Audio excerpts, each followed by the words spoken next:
Eric Stoltz played the original Marty. That's right. And they released all that footage. Did you know that was going to have to change? I had no idea. I had absolutely no idea. I was... Upon first glance, Christopher Lloyd despised the script for Back to the Future. Finally, at the age of 86, he is explaining why and how a fateful meeting altered the course of events. Lloyd reveals the high-stakes choices that may have derailed the trilogy, such as switching out the original Marty McFly actor after only a few weeks of filming and testing the boundaries of 1980s visual effects. Now he's spilling the beans about what went down on set, including why Doc's now iconic catchphrase nearly never appeared on film. Christopher Lloyd came into this world in Stamford, Connecticut on October 22, 1938. He came from a wealthy and influential family and was the seventh of 7 children. His sister, Roger Lapham, went on to become San Francisco's mayor. His mother, Ruth, was a gifted vocalist. Samuel, his father, had achieved great success as a lawyer. Texaco, the big oil company, was co-founded by Lloyd's maternal grandfather, Lewis Henry Lapham, who contributed to the family's already considerable riches. Lloyd was born and raised in Westport, Connecticut, a town that was undergoing a remarkable transformation from a sleepy rural community to an artsy suburb teeming with New York City artists. Because of this one-of-a-kind setting, his passion for art was deeply influenced. He inherited his parents' enthusiasm for the arts and theater from their household. Curiously, his lineage could be traced back to the Mayflower. John Howland, an ancestor of his, had been a passenger on the ill-fated voyage and had signed the Mayflower Compact. Lloyd's passion for performing started at the tender age of 14.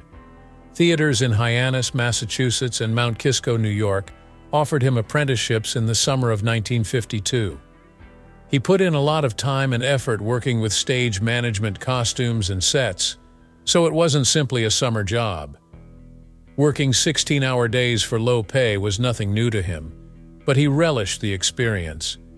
His performance as our town's stage manager was a standout.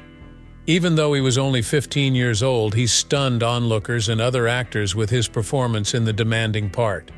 He was already committed to being an actor, but this encounter solidified his resolve. Lloyd took a risk in 1957, when he was 19 years old, by relocating to New York City to attend the neighborhood playhouse for acting classes. There he studied acting under the tutelage of the renowned Sanford Meisner, noted for his rigorous techniques. Meisner instructed performers in the art of acting honestly in made-up roles. Over the course of a day, Lloyd would devote more than 12 hours to his studies and practice sessions. The repetition drill was an activity when he had an epiphany. After 2 hours of repeating a single word with his companion, he felt an overwhelming sense of connectedness. Forever, this moment altered his perspective on performing. Lloyd acted in several community theater shows for more than a decade after finishing college. He had to do odd jobs like driving a cab to make ends meet because his regular work didn't pay much. And They Put Handcuffs on the Flowers, a daring and experimental play he did in 1961, gave him his first major theater role. He had to hang upside down and give a monologue. He worked tirelessly to complete the challenging assignment. The next year, he debuted on Broadway in a political comedy about segregationist Governor Lester Maddox called Red, White, and Maddox, which ran from 1969 to 1970. Critics lauded Lloyd for his ability to portray a wide range of people, including Maddox himself, in his many roles. The play may not have run for very long, but it did his career in acting a world of good. The 1975 film One Flew Over the Cuckoo's Nest was Christopher Lloyd's breakout role. In a drama about institutionalized mental illness, he portrayed the character Tabor. The picture was so successful that it took home 5 Oscars, including Best Picture. Lloyd struck out with his gift for giving nuanced characters depth, which would characterize his career, despite the fact that he was 37 years old, considered late for a debut film role at the time. He then went on to star in a slew of other films and TV shows, where his eccentric yet moving performances became legendary. As Reverend Jim Ignatowski on Taxi, Lloyd became a household name in 1978. A gang of New York City cabbies were the center of this sitcom, which aired from 1981 to 1983. Lloyd provided the ideal blend of eccentric charisma and comedy to the part of Reverend Jim, a former hippie whose life had gone haywire. He became popular among viewers due to his eccentric antics and humorous remarks. What does that mean?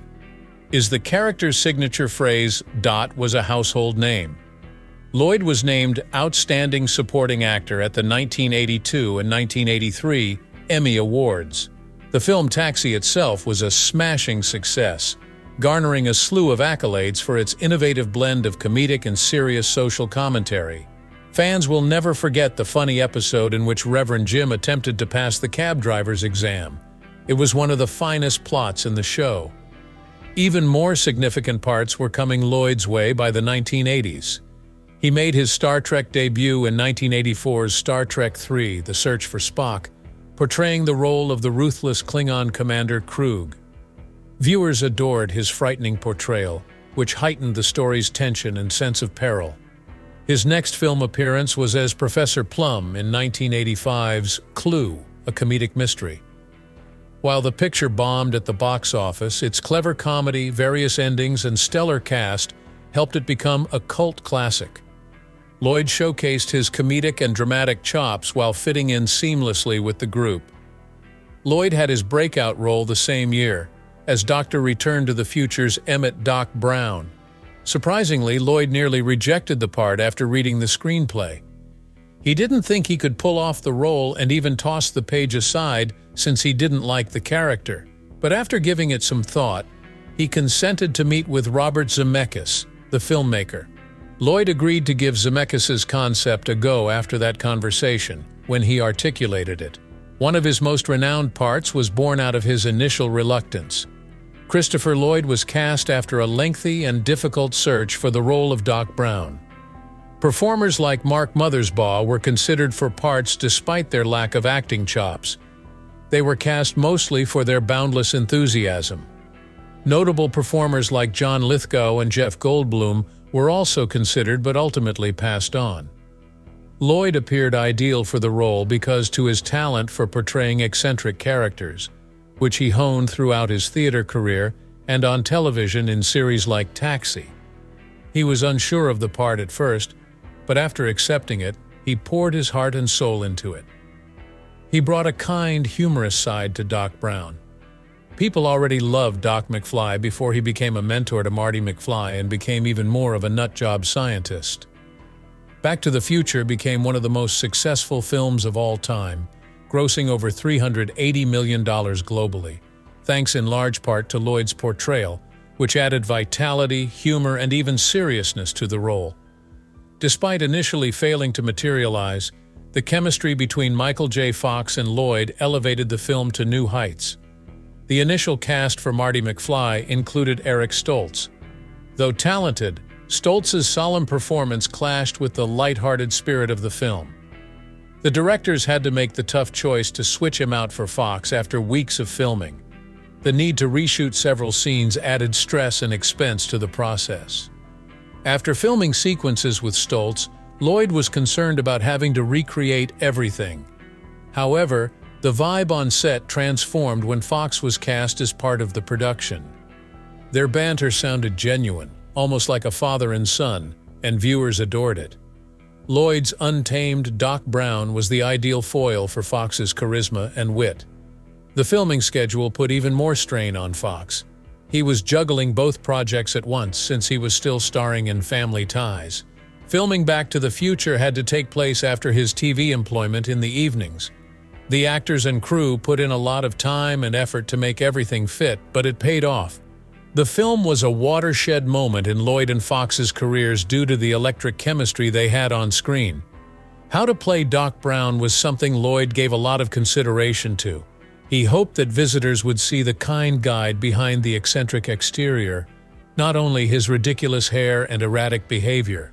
For example, he lent his own style to Doc's speech and movement, and he gave words like "Great Scott." His own unique interpretation had a lasting impression on people. Lloyd further developed Doc's character by stressing his profound concern for Marty and the perils of time travel. Making the picture was no picnic. Postponing filming and spending millions to replace Stoltz were major setbacks. The visual effects crew also put in a lot of time and effort. For example, the classic sequence where the DeLorean explodes into flames as it reaches 88 miles per hour. The crew labored through the night to complete the project on time because of the tight timeline. The film was completed in spite of these obstacles. Embarking on the production of Back to the Future Part 2 and Part 3 at the same time was an audacious plan. In the beginning of 1989, producer Bob Gale and director Robert Zemeckis started working on this. They weren't only trying to conserve costs, they really wanted the plot and characters to be constant throughout the two films. It took a lot of preparation and organization to keep everything running well over the almost year-long filming season, February-December. The filmmakers reaped several benefits from filming the two films in quick succession, including the opportunity to reuse props, costumes, and special effects gear, essential for creating the complex visual effects shown in both films. To illustrate this point, they made use of motion control photography, which was novel at the time, to show co-starring performances by actors, for example, Michael J. Fox as Marty McFly and his future kid. Such sequences required pinpoint accuracy in terms of both timing and staging. But it wasn't only about the technical aspects. The tale had to be consistent throughout the two films as well. Because the original Back to the Future was so well received, the sequels were under pressure to repeat the success. Bigger themes, like the impact of our actions on the future, were expertly intercut with comedic moments. It was necessary to construct elaborate sets and costumes that were suitable for each era, because the two films took place in quite different settings. 2015 in Part 2, and the Wild West in Part 3. Their risk-taking paid off despite the effort. Part 2 made more than $331 million, while Part 3 made $244 million. As a whole, the films kept the plot moving along smoothly, demonstrating the viability of this style of filmmaking. Subsequent series attempted similar approaches. It was a groundbreaking production that tested the boundaries of then-current filmmaking technology. With the use of a technique called Vista Glide, the effects team at Industrial Light and Magic were able to develop new effects for the time travel scenes, giving the impression of seamlessness. Keeping the plot interesting and entertaining while it delves into deeper issues and different timelines was no easy feat, but they pulled it off. The characters also grew and changed in subsequent installments. Marty McFly, played by Michael J. Fox, was still the same endearing, likable man, but he grew up thanks to his travels. Part 3 revealed another side of Christopher Lloyd's Doc Brown, his love for Clara Clayton, which let him feel less shackled by his scientific obsession and more human. In Part 2, Brown became more reflective and careful. Also, the weather was always a factor, making it difficult to film outside shots in California. Regardless, everyone on set worked tirelessly to keep to their timetable. The part of Doc Brown played by Christopher Lloyd will stay with you forever. We saw more of his complexity as the trilogy went on, shifting from his first outburst of irrational beliefs and enthusiasm for time travel in the first film.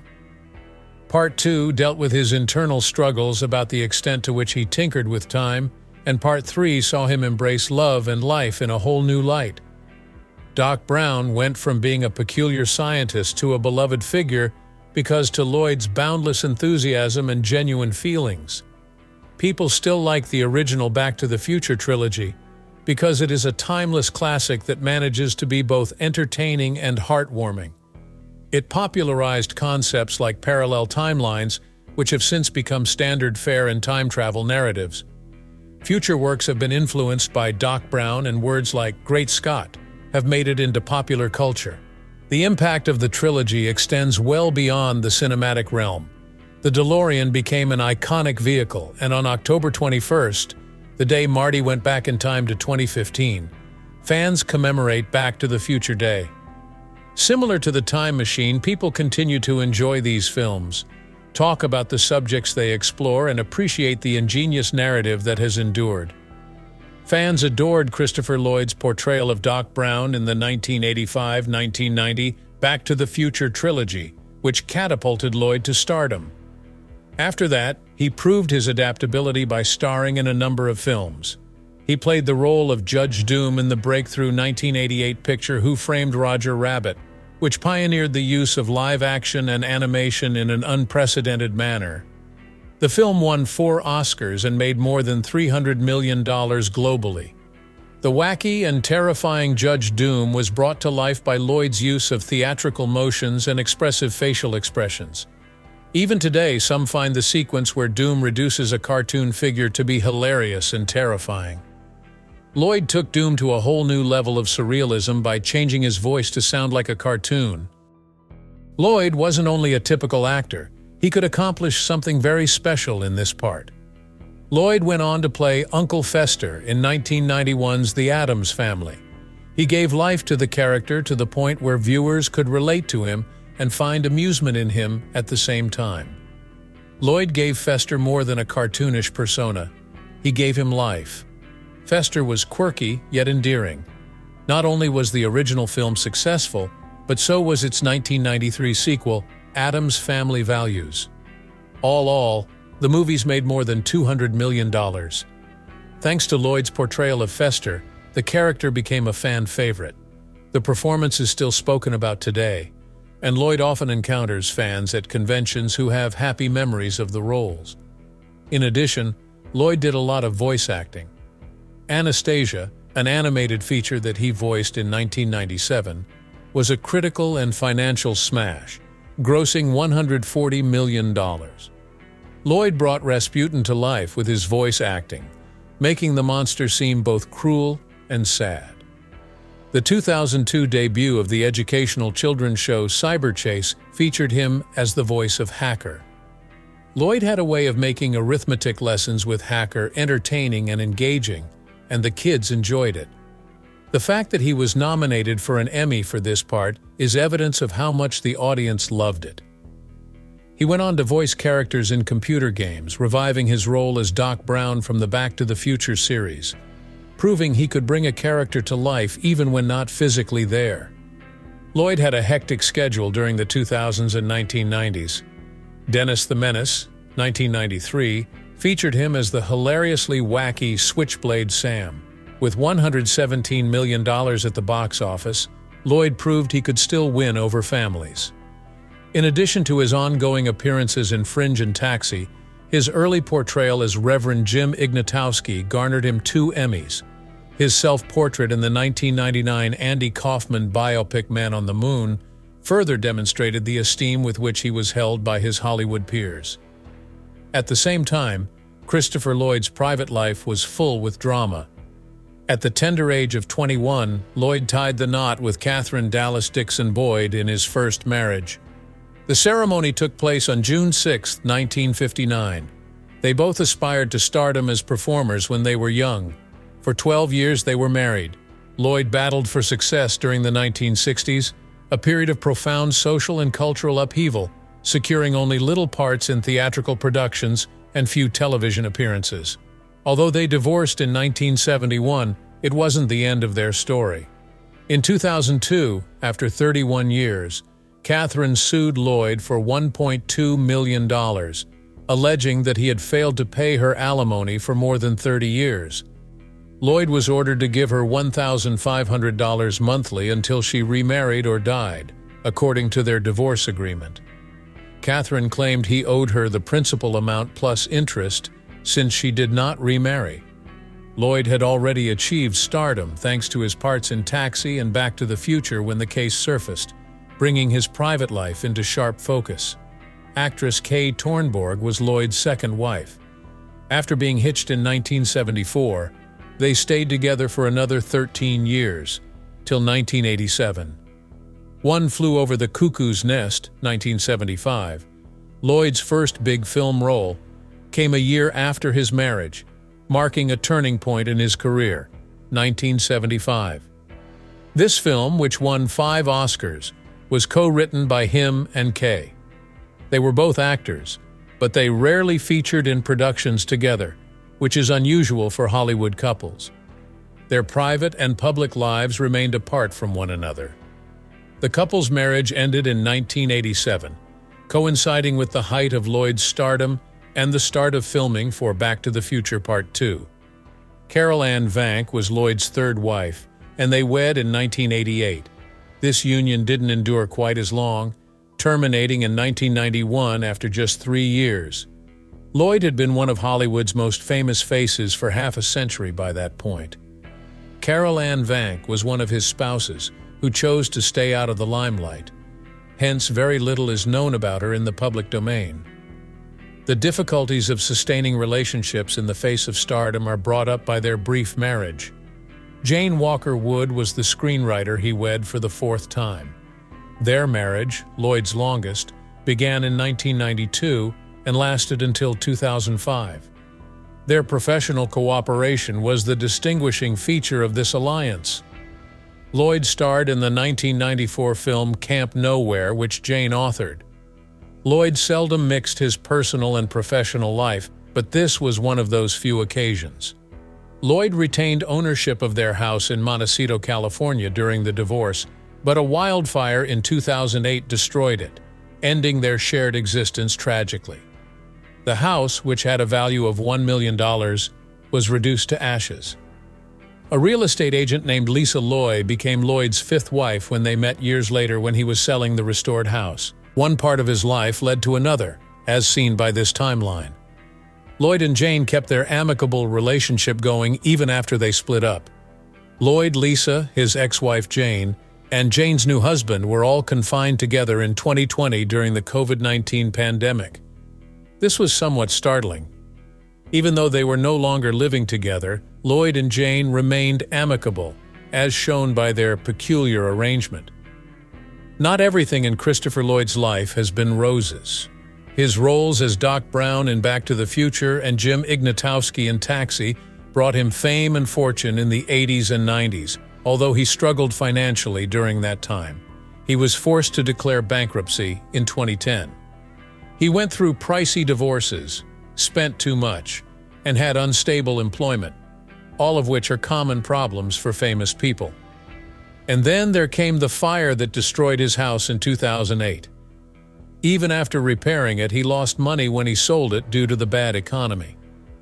Christopher Lloyd persisted through it all, continuing to appear in films and TV shows as he worked tirelessly to get back on his feet financially.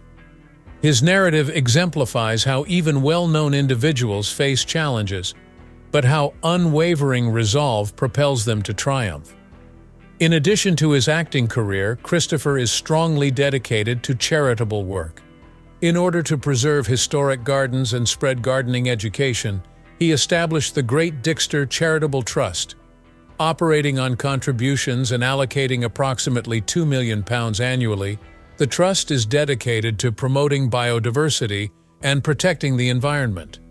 In addition, Christopher helps students out by providing financial aid to Iowa Western Community College's nursing and veterinary programs. In addition, he has helped victims of natural catastrophes, such as Hurricane Katrina and the tsunami in Indonesia. His mother instilled in him the importance of giving back to the community before she died away in 1984. Kindness and giving back are as vital as personal accomplishment, as he shows through all of this. Many people fail to notice the many underappreciated acting roles that Christopher Lloyd has played. In Grampires, an episode of R.L. Stine's The Haunting Hour, 2012, he played a comically terrifying character. In Camp Nowhere, 1994, he played an eccentric actor who assisted children in establishing a makeshift summer camp. The plot was somewhat corny, but his comic timing made it entertaining. He made his film debut in 1975's One Flew Over the Cuckoo's Nest, playing the character of Max Taber, a mentally ill hospital inmate. Christopher had a major influence in the film, even if Jack Nicholson's performance was the main attraction.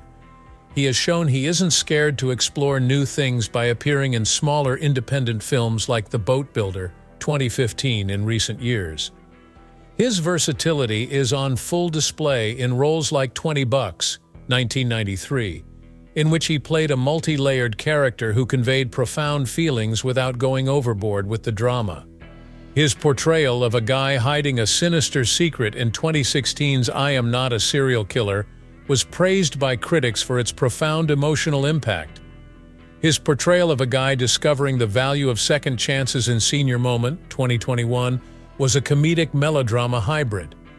In animated features such as Anastasia, 1997, Christopher provided his voice for Rasputin, exuding a charisma that brought the character to life.